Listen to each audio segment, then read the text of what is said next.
Welcome back to episode 8. And I would like to share with you this time the treatment of a gummy smile. In a very short time, I'm going to go over it and we're going to cover almost everything related to it. So, with that, I'm going to start with this case. I picked this case particularly difficult not to show a simple thing because it has a lot of interesting variants included in it. This is a 18 years old, a young female going to college, and she has finished her orthodontic treatment. And you can see here the thin gums that she has due to her thin phenotype, as we spoke before earlier in the different episodes. And that should have been looked at before the ortho. And two, you can see that she has thickness on the top that is different than the mandibular or the bottom front.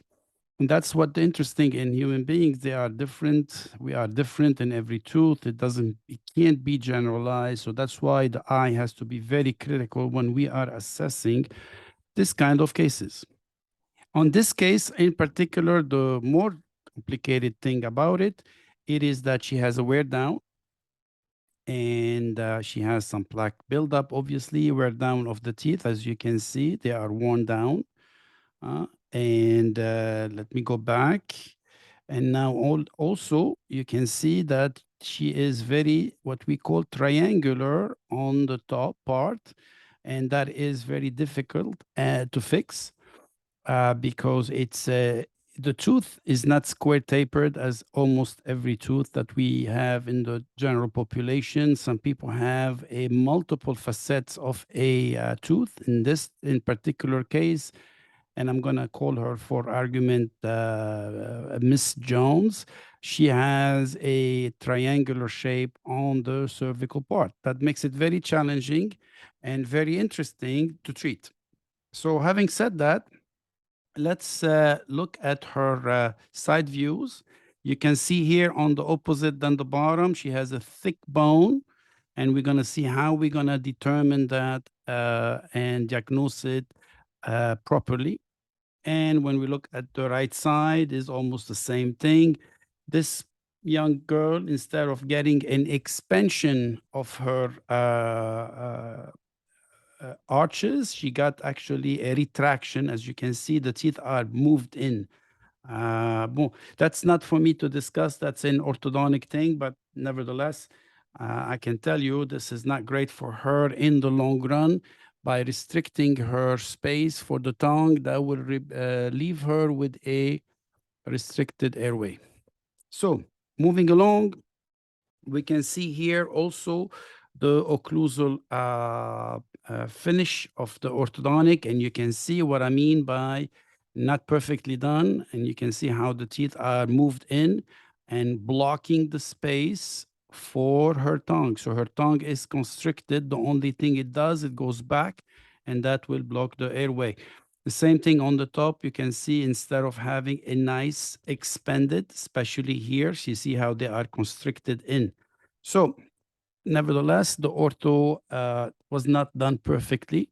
And now we have a shortened teeth and one down. So when we do the assessment or the digital smile design here, I want to thank Dr. Farahani, Sherman Farahani, for the work that he did, assisting me and supporting me in this case to do the beautiful work. And always the prosthodontist will get the final clap because they will show the jewels on the teeth. But nevertheless, there is a teamwork that is behind the scene that is very essential. So with Ms. Jones here, you can see the again following the dental design, we can see how we can give her a mock design ahead of the treatment. This is how she is. This is the 3D printed model, and this is where the future is heading. I think I've been lecturing for that about that for some time now. Now it's not anymore the future; it is the reality. And you can see in this case the difficulty with the planes of occlusion on both sides, that they are not harmonious, and with the excessive abrasion on the front teeth. And that's why I picked this case, not to give you something simple, but nothing less. It's complicated, but can be treated. And here, this is a mock-up of her temporary, how they will look with the final as done in the future. So to design these things, nowadays, we rely on the digital technologies. And here you can see that we take an intraoral scan and we take a CBCT, and then we will combine them together.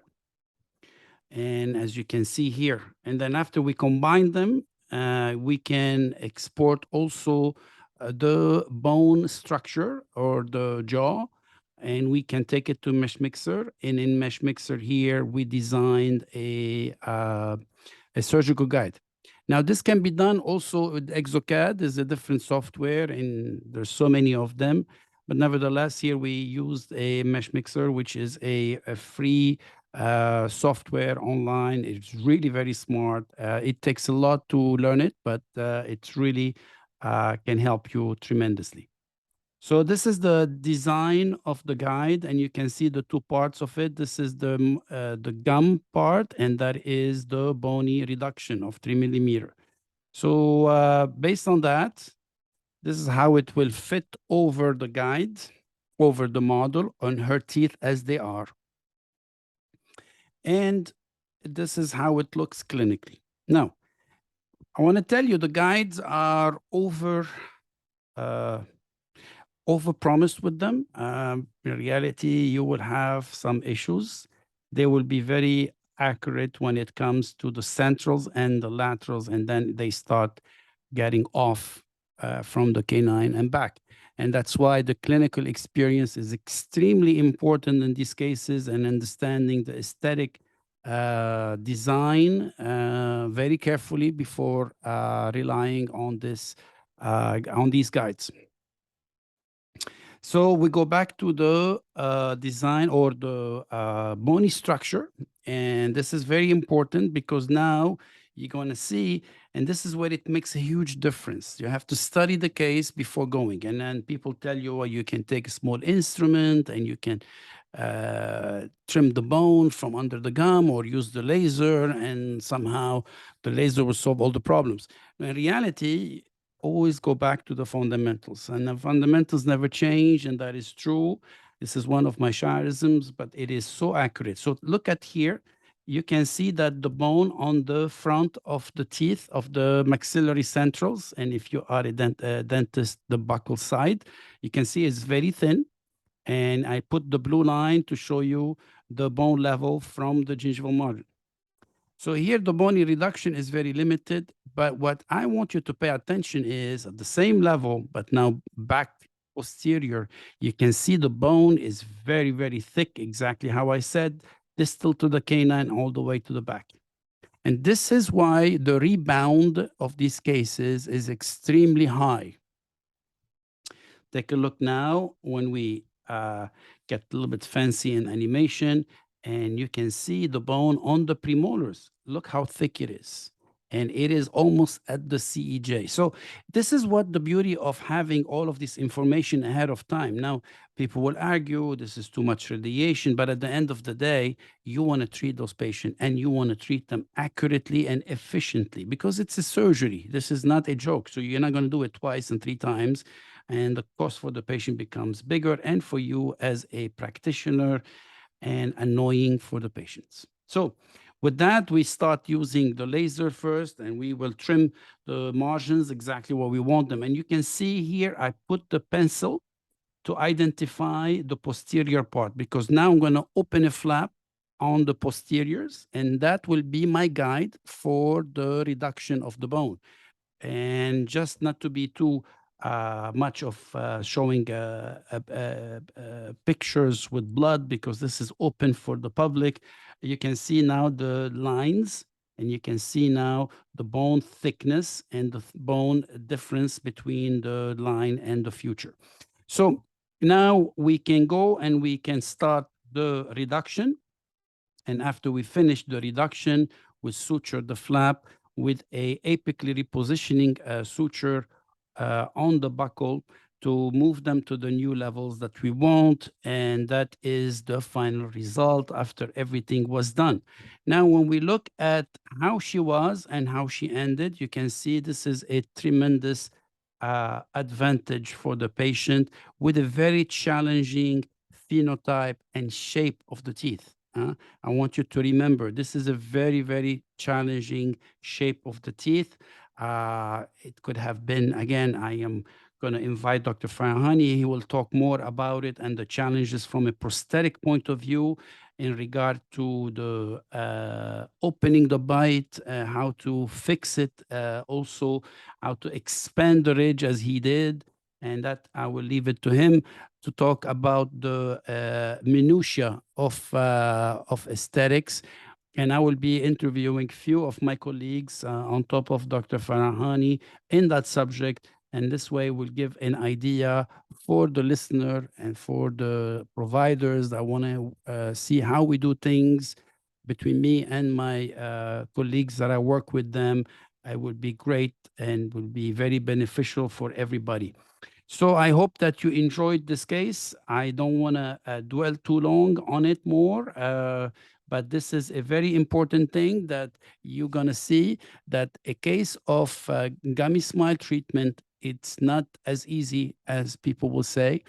It needs a lot of planning, and not only from an aesthetic point of view, but also understanding your terrain, understanding your structure of bone before you start reducing or removing gums. And just to give you an idea also on the importances here, we have to go back to the chart that we talked. Not only we probe and we'll see that it's healthy, but also we measure the amount of keratinized tissue that will allow us to reduce in order for us to get the length of the teeth that are important for these patients. So as you can see, this is a continuity step by step. So the charting is very important. We do the diagnosis, the imagery will give also certify everything. So this patient had a periodontal health with excessive gingival display and a thin phenotype on the mandible. And that goes back to the same thing that we talked about with the diagnosis. So with this, I would like to end it with this beautiful picture that I took in Ithaca, New York. I spent a week over there and it is so beautiful. And this is a beautiful sunset. With that, I want to thank you for listening as always and for participating and making our podcast successful. We did hit over 500 downloads, and I want to really be thankful for you. Also, I'm going to announce that I'm at the pre-launch of my book, clinical perio and implant dentistry. It is available right now. If you want to buy it at Amazon, it will for this is for the providers, for the dentist, the prosthodontist, periodontist, student periodontist, student dentist. This is a very interesting book because we made it simple. And it is with the important necessary information needed. It is a compilation of over 25 years of education. I did it in collaboration of my colleagues, faculty at NYU when I was running the program over there.